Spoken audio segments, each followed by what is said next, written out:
Alexandre Boutchanti, bonjour Alexandre. Alors depuis hier, une délégation du Hamas est sur place. Par contre, aucune côté israélien qui n'entend se déplacer qu'en cas de progrès visible. Alors, qui retrouve-t-on aujourd'hui au Caire dans ces discussions ? Alors, il y a évidemment les services de renseignement égyptiens et leur chef, qui est aussi le chef du cabinet du président Sisi, donc le numéro 2 pratiquement du pays, et des services de renseignement qui sont en charge de ce dossier Gaza. Il y a aussi William Burns, le directeur de la CIA, les services de renseignement américains.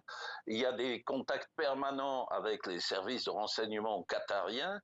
Et il y a évidemment la délégation du Hamas. Alors, il y a eu plusieurs réunions avec les Égyptiens, Hamas et Égyptiens, des Égyptiens qui se réunissent ensuite avec William Burns, et puis ça revient, et donc il y a une sorte de navette. Alors, les Égyptiens, pour l'instant, ont fait des déclarations plutôt optimistes, disant qu'il y a des progrès sur plusieurs points de divergence, mais en même temps, ils laissent entendre qu'il reste des points de divergence. Alors du coup, quelle peut être la réponse du Hamas, Alexandre ?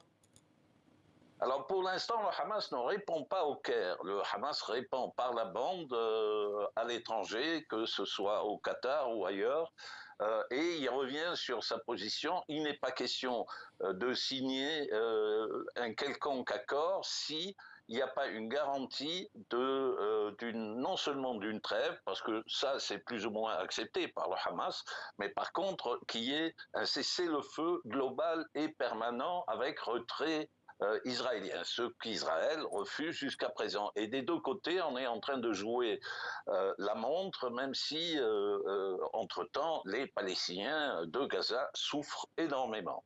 Merci beaucoup Alexandre Boutchanti de suivre pour nous ces négociations au Caire.